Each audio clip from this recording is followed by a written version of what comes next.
Je me suis surestimée. Ça fait du mal de ouf de dire ça met un coup dans l'ego en fait de dire qu'on s'est surestimé. Mais écoutez les gars, moi je suis honnête, je me suis surestimée. Je n'ai pas atteint mes objectifs. Pourquoi? Parce que je me suis surestimée, que mes objectifs étaient trop hauts pour moi. Et c'est ok.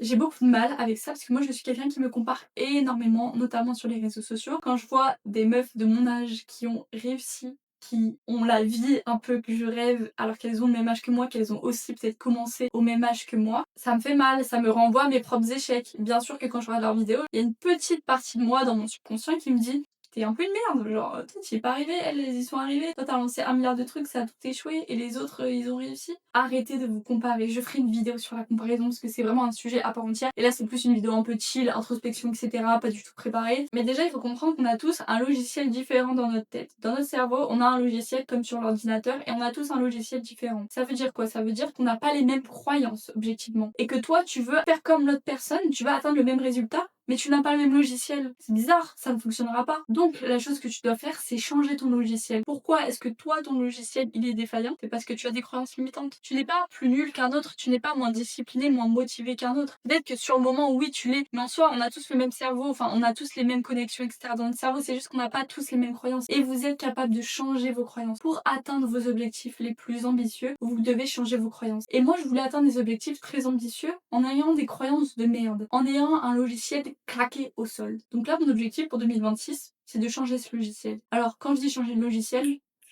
c'est pas comme ça se passe, on va sur Google Play Store, on prend cette application et ciao. Pas du tout. En réalité, c'est le travail de toute une vie. Mais là, cette année, je vais vraiment donner un gros coup de moteur. Les petits conseils que je peux vous donner, déjà, c'est de bouffer du contenu de développement personnel. Des livres, des vidéos, des podcasts, etc.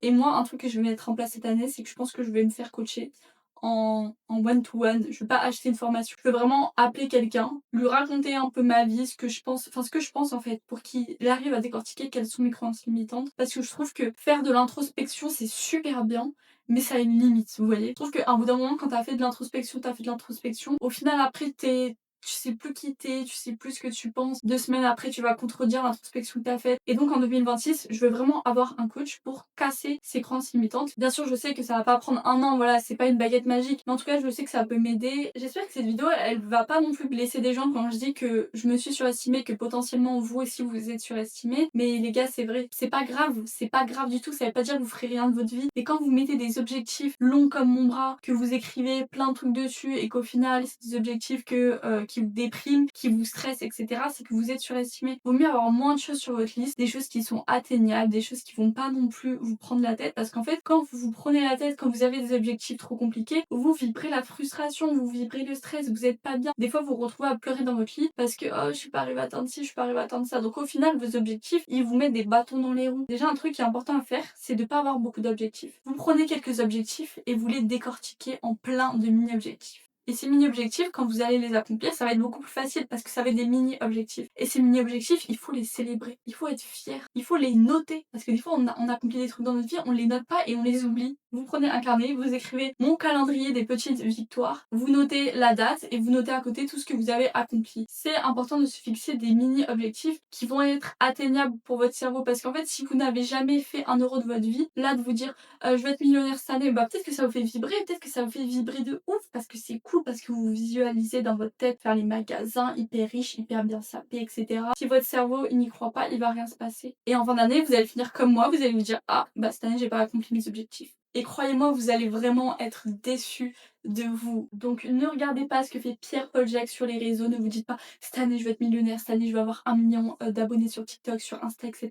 Non. Si vous y croyez au fond de vous-même, ok. Si vous n'y croyez pas, bah non en fait. Et je tiens vraiment à préciser que c'est profondément. On s'est tous retrouvés un jour dans le cas où on regarde une vidéo YouTube et on est trop motivé après. On est en mode ah vas-y, cette année je vais déplacer des montagnes, cette année c'est mon année, cette année je vais tout changer, etc. Et le lendemain on se réveille, on est déprimé parce qu'en fait on se rend compte que c'était qu'une illusion. Donc au lieu de faire comme ça là, d'avoir des pics de motivation et après des gros pics, des gros downs de déprime, restez constant. Évoluez quand même un peu, mais restez constant. Dites-vous, je vais arriver à accomplir cet objectif. je vais parce que c'est un objectif que je sais que je suis capable d'atteindre. Et vaut mieux avoir des petits objectifs et de les atteindre, des objectifs qui vont vous faire grandir, que d'avoir des objectifs immenses que vous n'allez jamais atteindre. Cette vidéo, elle n'a pas du tout pour but de vous décourager, mais elle a pour but de vous faire comprendre qu'on a un logiciel dans notre tête. Si notre logiciel, il est un peu claqué au sol, on va pas arriver à accomplir des choses incroyables. Changez d'abord votre logiciel. J'ai plein de vidéos de développement personnel sur ma chaîne, il y en a plein sur YouTube, il y a plein de livres, etc. C'est une excuse de dire que c'est trop compliqué, etc. Non. Il y a plein de gens qui en parlent, etc. C'est à la portée de tous. Donc, changez votre logiciel et après vous allez voir que vous allez arriver à atteindre vos objectifs petit à petit. Passez aussi à l'action parce que c'est aussi en passant à l'action que vous allez voir quelles sont vos croyances limitantes. C'est en passant à l'action que vous allez tester votre logiciel, voir là où il y a un problème. Dernier mot de la fin qui n'a rien à voir, mais soyez toujours en gratitude. Soyez en gratitude pour tout ce que vous avez. Et même si vous avez des problèmes, même si vous avez échoué, que vous avez perdu beaucoup de choses, beaucoup d'argent, etc., ce sont des choses matérielles. C'est un problème qui n'existe pas. J'ai déjà fait une vidéo sur ça, donc je vais pas en détailler, mais voilà. Soyez gratitude, remerciez la vie pour tout ce que vous avez. Et c'est vraiment ce qui va vous apporter votre paix intérieure. Cette vidéo n'était pas du tout préparée, donc j'espère que je suis pas trop allée dans tous les sens. Mais n'hésitez pas à me dire ce que vous en avez pensé en commentaire. Et s'il vous plaît, abonnez-vous parce que ça m'aide beaucoup.